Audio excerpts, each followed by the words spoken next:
I never thought I'd end up back in Sacramento, especially not in this quiet suburban neighborhood. After 15 years of living in the shadows, the mundane sound of lawnmowers feels surreal. The moving truck just left, leaving me alone with towers of cardboard boxes and memories I'd rather forget. "Welcome to the neighborhood." A cheerful voice startles me. I instinctively reach for a weapon that's no longer there. My new neighbor waves from across the fence. Old habits die hard. I force a smile and wave back, reminding myself that I'm Erica Mitchell now, just another homeowner, not Agent Mitchell anymore. The afternoon sun streams through dusty windows as I unpack. Each box feels like a time capsule. My fingers brush against a hidden compartment in an old jewelry box, muscle memory from years of hiding mission intel. Inside, a faded photo makes my heart skip. College graduation, before everything changed. Before the CIA recruited me. "You should join us for Susan's garden party," the same neighbor calls out. I glance up to decline, but movement in another window catches my eye. Blonde hair, elegant profile, familiar laugh. My hands freeze on the packing tape. It can't be her. Not after all these years. But there she stands in the garden next door, champagne glass in hand, head thrown back in laughter. Jane Griffin. My first love. My biggest regret. The world narrows to that single frame, her silhouette against the setting sun. Memories flood back, stolen kisses in library corners, whispered promises under starlit skies, tearful goodbyes when duty called. I duck away from the window, pulse racing like I'm back in the field.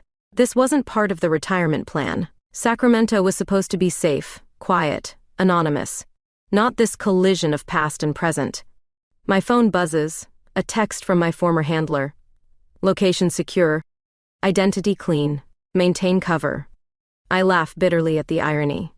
All those years erasing traces, building covers, becoming someone new. Yet here I am, undone by a chance sighting through a window. The neighbor's voice drifts in again, insisting I join the party. I watch Jane's reflection in my window, graceful and poised. She's changed, yet exactly the same. The way she tucks her hair behind her ear, the slight tilt of her head, gestures etched in my memory from another life. Night falls, the party winds down. I sit in my empty living room, surrounded by boxes and ghosts. Tomorrow I'll start my new job as a corporate security consultant. Normal life, normal problems.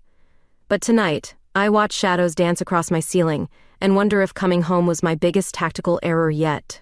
Because Jane Griffin isn't just a memory anymore, she's my next-door neighbor.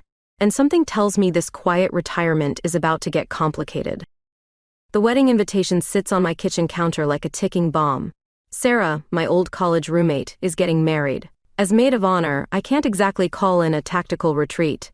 If only I'd known who the other members of the wedding party would be. The church bells chime as I adjust my emerald green dress. 15 years of undercover work taught me to blend in, but today I feel exposed. The bridal party bustles around Sarah, a whirlwind of silk and perfume. Then time stops. Jane walks in, wearing a matching dress that makes her blue eyes electric. My champagne glass nearly slips from my fingers. She's a bridesmaid too, of course she is. We were all friends once. Erica? Her voice hasn't changed. I thought I saw you at the neighborhood party. The room spins with memories. Spring break, junior year. Jane and I sneaking away from a beach party, sand between our toes, salt on our lips. The way she kissed me under the pier, fearless and free. It's been a while, I manage, professional mask sliding into place. 15 years of CIA training, and I still can't meet her eyes. The ceremony passes in a blur. I stand beside Sarah, reciting my duties perfectly, while Jane watches from across the altar. Her gaze burns into me, asking questions I'm not ready to answer. At the reception, I give my maid of honor speech. Stories about Sarah, carefully edited to exclude the parts where Jane and I were more than friends. The crowd laughs at all the right moments. I'm good at playing roles. Remember that midnight swim in Lake Tahoe? Jane corners me by the champagne fountain. Senior year under the meteor shower? I remember everything. The water's chill, her warm skin, promises we thought we could keep. Before the CIA recruited me, before national security became my mistress. That was another lifetime, I say, but my voice betrays me. The band plays our old song, Damn These Small Town Coincidences. Jane's eyes spark with recognition. For a moment, I'm 22 again, dancing with her in our tiny apartment, dreaming of forever. You disappeared, she says softly. No goodbye, no explanation, just gone. The truth burns in my throat. How do you tell someone you left to protect them, that loving them meant leaving them? I had my reasons, I whisper, knowing it's not enough. Sarah throws her bouquet. It arcs through the air, a perfect parabola. Jane catches it reflexively, our eyes meeting over the roses. The irony isn't lost on either of us. Later, as the party winds down, we find ourselves alone on the venue's balcony. Sacramento sparkles below, a sea of lights hiding countless secrets, including mine. Are you staying? She asks. In Sacramento? Yes. It's the first honest thing I've said all night. The air between us crackles with unfinished business. Jane steps closer, champagne courage making her bold. For a second, I think she might kiss me. Part of me hopes she will. Instead, she squeezes my hand and walks away, leaving me with the ghost of her touch and the weight of 15 years' silence. I watch her disappear into the crowd, knowing tomorrow will bring new complications. Because Jane isn't just my past anymore. She's my future colleague, though she doesn't know it yet. The night air carries the scent of roses and regret. I've survived firefights and foreign prisons, but nothing prepared me for this, the quiet devastation of second chances. Monday morning arrives with cruel efficiency. The TechCore building looms before me, all glass and steel, a far cry from the shadowy world I left behind. My new security consultant badge feels strange against my hip, where my weapon used to rest. Welcome aboard, Ms. Mitchell. The CEO's handshake is firm. We're excited to have someone with your unique background joining our team. If he only knew. My consulting firm background is a carefully crafted CIA cover story. Real enough to pass scrutiny, vague enough to hide 15 years of classified operations. The HR director's office door opens. My heart stops. This is Jane Griffin, our head of human resources. Jane freezes mid-stride, professional smile, faltering for just a second. 2 days after the wedding, and here we are again. The universe has a twisted sense of humor. Erica will be overseeing our new security protocols, the CEO continues, oblivious to the tension. You'll be working closely together on the employee verification system. Jane's poker face is impressive. Looking forward to it, she says smoothly. But I catch the slight tremor in her voice, the one only someone who once knew her intimately would notice. My office is on the 20th floor, with windows overlooking the city. By noon, I've already identified 3 security vulnerabilities in their system. Old habits die hard. A knock at my door. Jane stands there, holding 2 coffee cups. Thought you might need this, she says, setting one on my desk. Still take it black? The fact that she remembers feels like a punch to the gut. Thanks. So, she perches on the edge of my desk, just like she used to in college. Of all the security firms in all the world, you had to walk into mine. Casablanca references? Really? Her laugh is soft, dangerous. Remember watching old movies in your dorm room? I remember everything. The way she'd curl into my side, how her hair smelled like lavender, the taste of microwave popcorn on her lips. Jane. I start, but my computer chimes. Security breach alert in the server room. Duty calls? There's an edge to her voice. I'm already moving. Rain check on memory lane? The server room is dark, humming with machinery. As I sweep the aisles, movement catches my eye, a shadow where there shouldn't be one. My training kicks in. I move silently, efficiently. But it's just the night cleaning crew, early for their shift. I'm not in the field anymore. No assassins, no spies, just ordinary corporate life. Returning to my office, I find a note on my desk in Jane's elegant handwriting. Late meeting tonight. Stay if you want to finish our conversation. Hours tick by. The office empties. At midnight, I'm still here, staring at lines of code that might hide threats. The door opens. Jane's heels click across the floor. You stayed, she says softly. Force of habit. Never could leave a mission unfinished. She moves closer, moonlight painting shadows across her face. Is that what I was, a mission? The question hangs between us, heavy with 15 years of silence. I stand, closing the distance. You were never just anything, Jane. Her breath catches. We're too close now, the air electric with possibility. Her fingers brush my arm, and suddenly I'm back in that college apartment, young and foolish and desperately in love. "Why did you really come back to Sacramento?" she whispers. Before I can answer, the security alarm blares. Red lights flash through the building. Real or false alarm, I can't ignore it. Not with what I've seen in the system today. "Go home," I tell her. "We'll finish this later." As I rush to the security office, her voice follows me. "We better, Erica. I'm tired of unfinished stories." She doesn't know that our story is about to get complicated. Because what I've found in TechCore's systems suggests something darker than corporate espionage. Something that might put both of us in danger. Again. The company-wide email hits like a bombshell at 9 a.m. TechCore announces strategic restructuring, corporate speak for mass layoffs. My security team is safe, but HR faces deep cuts. Jane's department. I find her in the break room, staring into her coffee like it holds answers.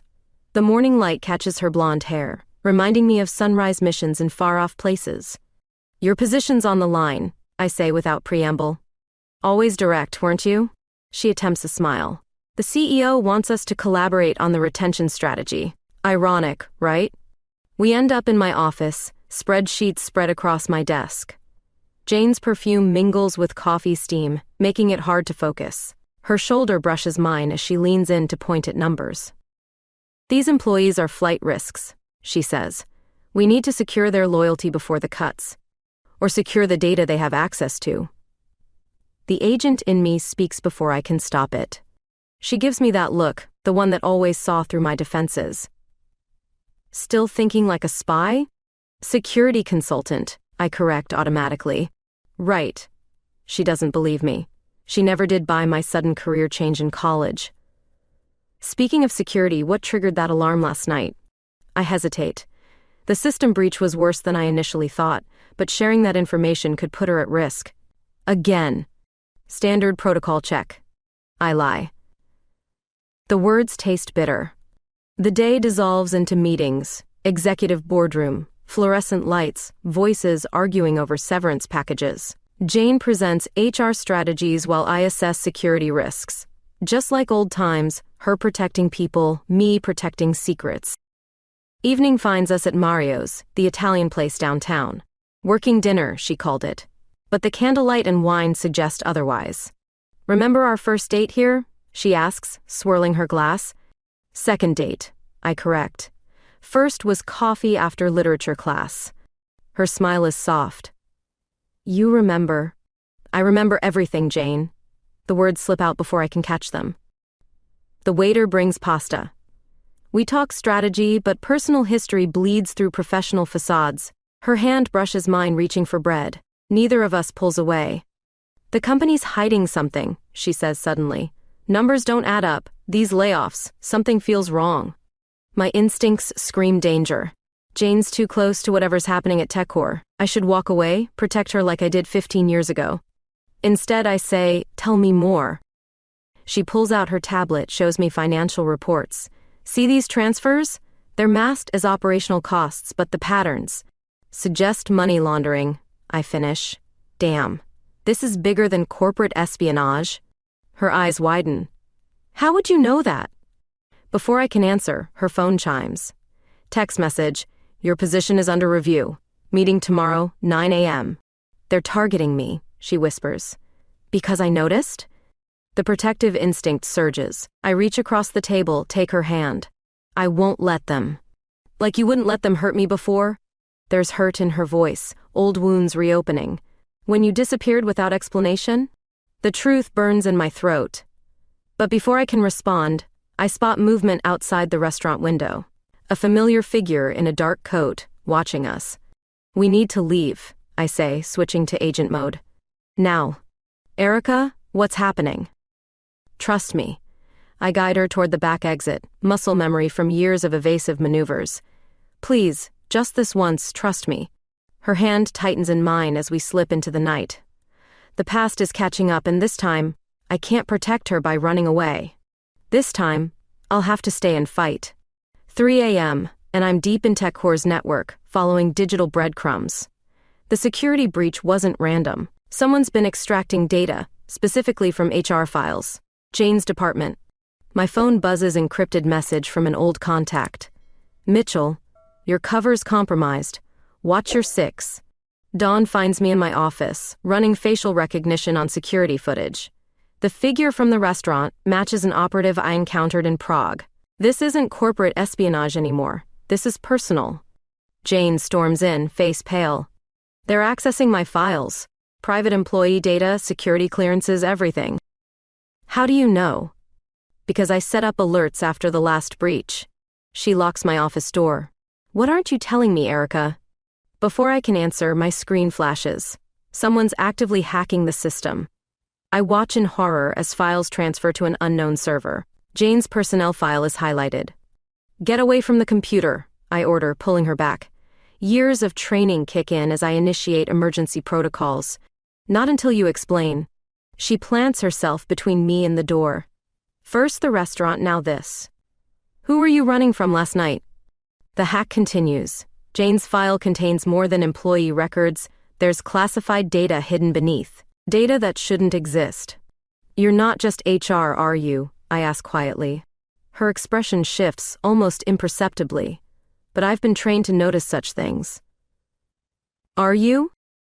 We stare at each other, 15 years of secrets hanging between us. The computer beeps, hack complete. In the silence, truth spills out. CIA, I admit. Deep cover operations. Me 6, she counters. External intelligence liaison. The world tilts sideways. All those years ago, we were both recruited. Both chose duty over love. Both disappeared to protect the other. The Prague operation, she whispers. That was you? The London embassy breach? You. Laughter bubbles up, borderline hysterical. We've been running in parallel circles thinking we were protecting each other. The moment breaks as my security alert pings. Someone's accessed the executive floor after hours. Multiple someones. We need to move, I say, grabbing my backup drive. They're here for the data. And us, Jane adds grimly. We both saw too much. We take the emergency stairs, my hand on her lower back guiding her through darkness. Just like old times, except now we're both trained operatives. The money laundering, she explains as we descend. It's funding something bigger. Weapon tech development off the books. And TechCore's just the front? Exactly. I was sent to investigate, but... Footsteps above us. Heavy boots, multiple targets. Door, next floor, I whisper. She moves smoothly, professionally. We emerge into the empty office space. Like Prague? She asks, a hint of a smile despite the danger. Better timing, I reply, leading her toward the service elevator shaft. No explosion this time. Her laugh is soft, dangerous. Night's still young. We make it to the parking garage, but they're waiting. 3 figures, tactical gear. I recognize their stance, private military contractors. Options? Jane mutters. Remember that move you pulled at Sarah's birthday party, junior year? The table flip? Similar concept. We move in sync, muscle memory from different training programs achieving the same result. Within minutes, 3 unconscious bodies lie on the concrete. We need to disappear, I say, hotwiring a car. I have a safe house. Together this time? Her hand finds mine over the gear shift. Together. As we speed through Sacramento's empty streets, I realize something. All those years running from love, we were running toward this moment. They'll keep coming, she warns. Let them try. This time, we're not facing the danger alone. This time, we're on the same side. And this time, I'm not letting her go. My safe house sits on the outskirts of Sacramento, a modest cabin overlooking the American River. As I disable the security system, Jane whistles appreciatively. CIA retirement plan must be better than my 6's, she says, following me inside. Personal investment. I flip on the lights, revealing sparse furnishings and multiple escape routes. From that Monaco operation. The casino heist? She raises an eyebrow. That was you too? We secure the perimeter, falling into an easy rhythm. 2 spies, different agencies, same training. She takes upstairs while I check the basement. both of us knowing exactly what to look for. Clear, she calls down. Clear below. In the kitchen, I activate the surveillance feeds while Jane makes coffee. The domesticity feels surreal after the night we've had. So, she says, passing me a mug, 15 years of radio silence because we were both spies? I was recruited right after graduation. The coffee burns my throat. They said I had to cut all ties. Same speech they gave me. She settles onto the couch. Different accent, same lies. Outside, rain begins to fall. The sound on the metal roof creates a cocoon of white noise, good for private conversations, bad for hearing approaching threats. I saw you once, I admit. Paris, 2015. You were trailing a target through Montmartre? The art dealer? She laughs softly. I saw you too. Istanbul, 2018. That red dress at the embassy party. Why didn't you say something? Same reason you didn't. Her eyes meet mine in the dim light. Protecting your cover, protecting you. The rain intensifies. Lightning illuminates her face, and suddenly we're both 22 again, sharing secrets in my dorm room. I never stopped. She begins, then pauses as my security system chirps. Perimeter alert, I explain, checking the feeds. Just local wildlife. When I turn back, she's closer. You never stopped what? Loving you, she whispers. The confession hangs between us, heavy as the storm outside. 15 years of missions, covers, and lies dissolve in the truth of this moment. The night I left, I say carefully, I had orders to report immediately, a terrorist cell in Belgrade. December 12th. She nods. I was being sent to London that same night. We could have told each other. Would it have made a difference? Yes, I move closer, drawn by gravity and memory. Everything would have been different. Her hand finds mine in the darkness. We can't change the past, but we're here now. I trace the scar on her wrist, new since college. Both of us. Lightning flashes again. In that instant, I see the girl I fell in love with and the woman she's become. Both versions equally devastating. They'll find us eventually, she murmurs. Let them try. I pull her closer. I'm tired of running. The storm rages outside, but in here, years of tension finally break. Her lips find mine, soft at first, then with the urgency of lost time. We kiss like we're still those college students. Like we're making up for 15 years of missed moments. When we break apart, she rests her forehead against mine. What now? Now we figure out who's really behind TechCore. I brush hair from her face. Together. Partners? Her smile is both professional and intimate. In every way. The rain continues through the night. We take turns keeping watch, sharing stories of missions and near misses. Each revelation brings us closer, filling in the gaps of our separate lives. By dawn, we have a plan. But more importantly, we have each other. And this time, neither of us is walking away. The storm begins to clear as morning breaks. Whatever comes next, we'll face it together. Two spies who chose love over loyalty, truth over duty. Finally, morning brings an encrypted message on my secure line. Mitchell, immediate contact required. The familiar code makes my stomach clench. Jane's still sleeping when Marcus calls. My former CIA handler's voice carries the weight of bad news. Your position's blown, he says without preamble. They know about Griffin. I move to the porch, watching sunrise paint the river gold. Who knows? Everyone. CIA, Me6, and some very interested private parties. He pauses. She's not who you think she is, Mitchell. Meaning? Her MI6 credentials? Deep cover. She's been playing both sides. The words hit like ice water. I watch Jane through the window, peaceful in sleep. The woman I've loved for 15 years. The woman I just found again. Explain, I demand. Remember Belgrade, the mission that made you leave her? His voice turns grim. She was there too. Different side. The memory surfaces, a firefight in the rain, a shadowy figure escaping with classified intel. I'd always wondered why that figure's movement seemed familiar. Jane appears in the doorway, reading the tension in my stance. Everything okay? I end the call. We need to talk. She sees it in my face. Her expression shifts, professional mask sliding into place. They told you. Belgrade. The word hangs between us. You were there. Yes. No denial, no excuse, just truth. Working for whom? She moves to the railing, eyes on the horizon. It's complicated. Uncomplicate it. I was MI6, originally. Her voice stays steady. Then private intelligence. Then something else. The something else that's behind TechCore? She turns, morning light catching tears in her eyes.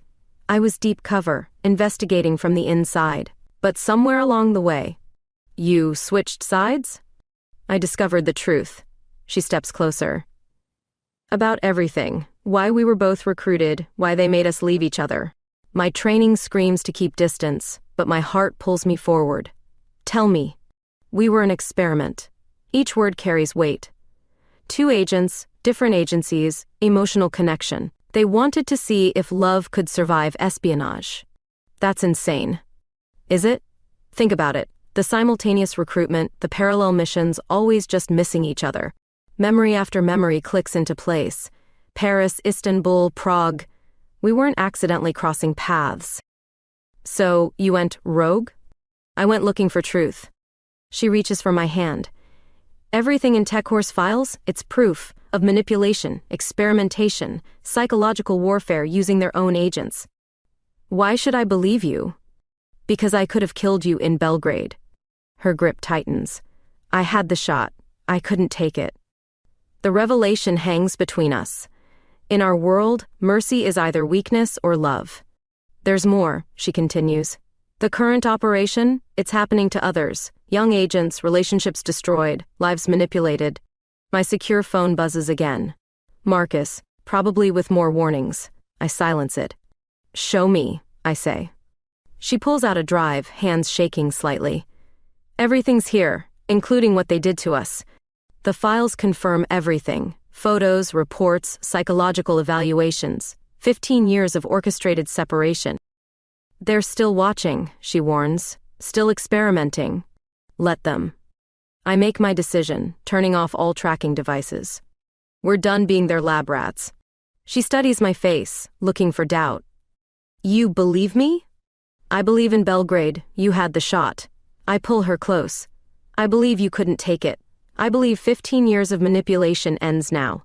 Her kiss tastes like redemption and revolution. When we break apart, her smile turns dangerous. Ready to burn it all down? With you? Always. The sun climbs higher, marking the beginning. We have the truth, we have each other, and we have nothing left to lose. Time to make them pay for 15 years of stolen love. The experiment ends today. TechCore's executive floor gleams in morning light, oblivious to the storm we're about to unleash. Jane and I step off the elevator, dressed for corporate warfare, her in a sharp blazer, me in a security uniform. Cameras looped? She whispers. 3-minute delay. I adjust my earpiece. Board meeting starts in 10. We've spent days planning this. The evidence is ironclad: money laundering, psychological experimentation, manipulation of intelligence agencies. All we need is the final piece. Ms. Griffin. CEO Davidson's voice cuts through the lobby. Shouldn't you be clearing out your office?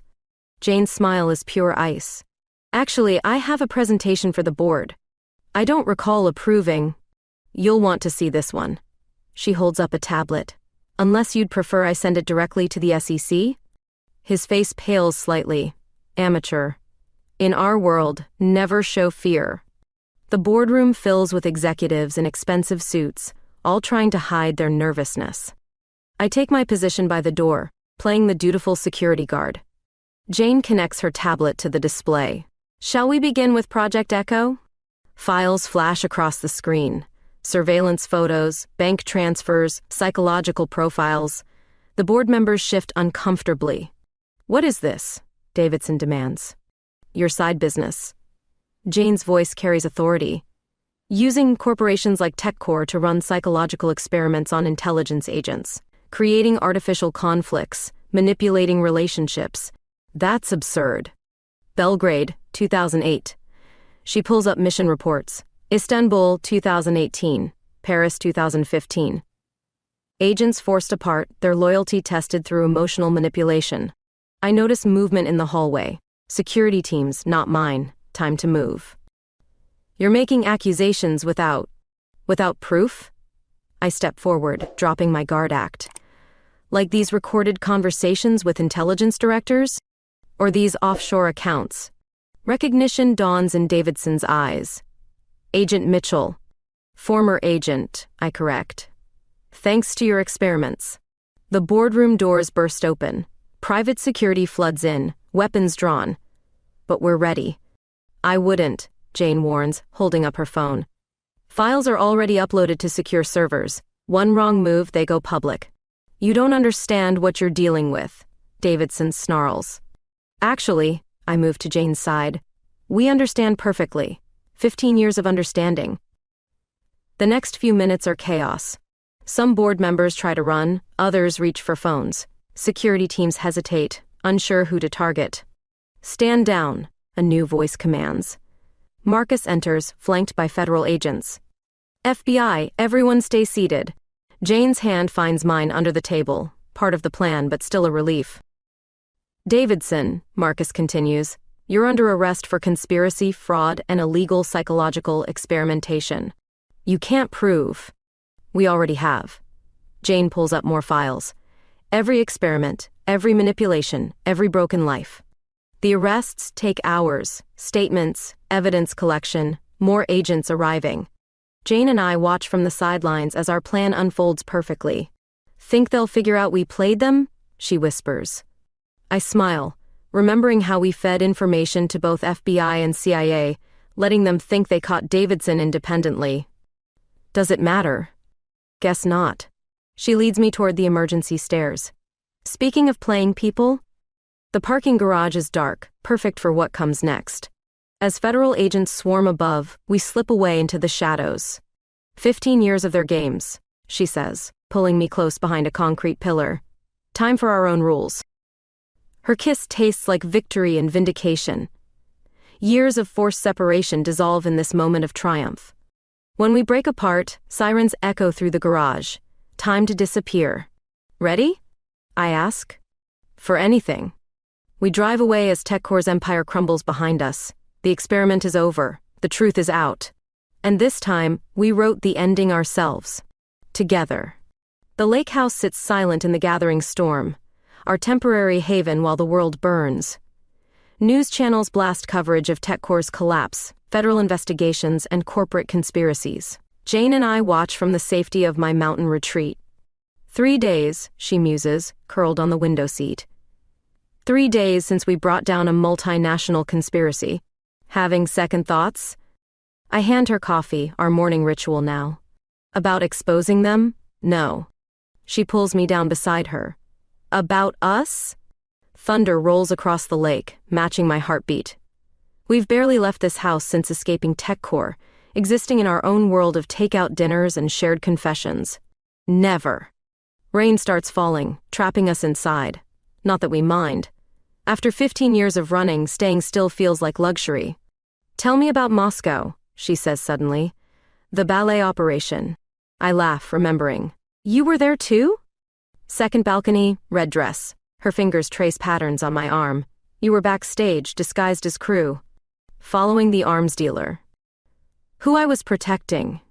We really were on opposite sides. Not anymore. She shifts closer, voice soft. No more sides, no more agencies, no more missions. The storm intensifies, but inside it's warm, safe. We trade stories of near misses and almost meetings, filling in 15 years of separate lives. Remember that cafe in Paris, I ask? Near Montmartre? Where you ordered coffee but never picked it up. She smiles. I waited an hour. Mission went sideways. Had to extract a source. I knew it was you. Her hand finds mine. Could feel it. Lightning illuminates the room, casting shadows on walls. In the brief flash, I see the girl I fell for in college and the woman who helped bring down TechCore. Both versions equally magnificent. We lost so much time, she whispers. We're making up for it now. The power flickers, then dies. We light candles, creating our own universe of soft light and shadow. Outside, the storm rages. Inside, we're finally at peace. What happens when this ends? She asks. When the storm passes? We could run. I pull her closer. Disappear completely. Or stay. Her eyes meet mine in candlelight. Build something real. Here? Anywhere. She kisses me softly. As long as we're together. The candlelight flickers across her face, reminding me of that first night in my dorm room. Young love turned to seasoned devotion, tempered by time and distance. I have a confession, she murmurs against my lips. Another one. I kept track of you, all these years. Her voice trembles slightly. Every mission, every city. How? Created my own surveillance network. She laughs softly. Probably illegal in several countries. Definitely illegal. I kiss her again. I did the same. Rain drums against windows, creating our private symphony. No more secrets, no more lies. Just truth, finally spoken in the dark. Stay with me, I whisper. Always. The storm traps us for 3 days. We make love in candlelight, order delivery when we remember to eat, and share every story we've kept hidden. When power returns, we ignore it. The outside world can wait. We've earned this pause, this moment of pure connection. We should probably check the news, she suggests on the third morning. Probably. Neither of us moves. The real world will intrude soon enough. For now, we have this love rekindled in a storm, truth spoken in darkness, peace found in surrender. After 15 years of storms, we've finally found our harbor. Together. The aftermath of TechCore's collapse brings unexpected opportunities. Job offers flood in from security firms, intelligence agencies, even rival corporations, each promising more money, more power, more control. CIA wants me back, I tell Jane over breakfast. Full reinstatement, higher clearance. She looks up from her laptop, where Mi6's offer glows on the screen. They want their experiment back under control. Different department, same game. I push away the official letter. What about you? Private security firm in London. She closes her laptop. Director position, 7 figures. Sacramento morning light streams through windows, painting her golden. We've been back in the city for a week, staying in my house while deciding our future. London's nice in spring, I muse. So is Sacramento. She steals my coffee, a habit from college that never died. We could stay. The doorbell interrupts our contemplation. Another courier, another offer. This time from a boutique security consulting firm downtown. Interesting. Jane reads over my shoulder. Small company, local clients. Less money, more freedom. We look at each other, understanding flowing without words. After years of being pawns in others' games, maybe it's time to play by our own rules. We could start our own firm, I suggest. Her eyes light up. Combine our expertise. No more agencies, no more experiments. Just us. The idea takes root, growing stronger with each passing hour. By evening, we're drafting business plans on my living room floor, surrounded by takeout containers and possibility. We'll need an office, she says, typing rapidly. I know a place. I pull up listings on my phone. That historic building downtown, the Victorian. The one with the balcony? And good security sight lines. She laughs. Once a spy. Always cautious, I finish, pulling her close. The next days blur into meetings with lawyers, realtors, potential clients. We move through Sacramento's business world as partners, our combined reputation opening doors. Mitchell and Griffin Security Consultants, she tests the name, has a nice ring. The Victorian building is perfect, high ceilings, hardwood floors, and enough space for future expansion. The realtor looks nervous as we inspect security systems and exit routes. It's rather expensive, she hedges. Jane smiles. We'll take it. Later, standing on our new office balcony, Sacramento spreads before us like a map of possibilities. The sun sets behind the Capitol building, painting the sky in promises. No regrets? I ask, watching her profile. About turning down London? About any of it. She turns to face me, silhouetted against the dying light. 15 years of regrets ended the day we exposed TechCore. And now? Now we build something ours. Her hand finds mine. Something real. The city lights begin to twinkle, a constellation of new beginnings. Below, traffic flows like rivers of opportunity. We'll need to hire staff, I muse. Carefully vetted. No agency plants. No experiments. We laugh, the sound carrying across the evening air. Freedom tastes sweet after years of control. My phone buzzes. Another job offer, another attempt to pull us back into the shadow world. I delete it without reading. Ready for normal life? She asks. With you? I pull her closer. Ready for anything. The stars emerge above Sacramento, witnesses to our choice. No more international intrigue, no more separate lives. Just two former spies, building a future on their own terms. Tomorrow we'll sign papers, hire staff, begin our new venture. But tonight, we stand on our balcony, holding each other close, finally choosing love over duty. The experiment is over. The real story begins. 1 year after TechCore's fall, Mitchell & Griffin Security Consultants has become Sacramento's premier security firm. Our Victorian office hums with carefully vetted employees, each bringing skills without agency baggage. Another corporate client signed, Jane announces, dropping files on my desk. Tech startup downtown. Legitimate this time? Thoroughly vetted. She perches on my desk, just like college days. No hidden experiments. Spring sunshine streams through tall windows, catching her blonde hair. She's traded MI6 suits for business casual, but still moves with that deadly grace I fell for years ago. Dinner tonight? I ask, though I already have plans she doesn't know about. Your place or mine? Actually, I close my laptop. I was thinking that rooftop restaurant, where we had our first Sacramento date. Her smile turns knowing. Feeling nostalgic? If only she knew. The ring sits heavy in my pocket, waiting for the perfect moment. The day passes in comfortable routine client meetings, security assessments, training new staff. We've built something remarkable here, turning our spy skills to honest work. Evening finds us on the restaurant's rooftop, Sacramento glowing below. Jane wears that blue dress that matches her eyes, making my heart skip just like it did 15 years ago. Remember our first time here? She asks.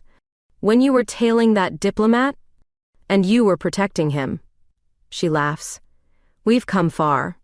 Speaking of far. I stand, offering my hand. Walk with me.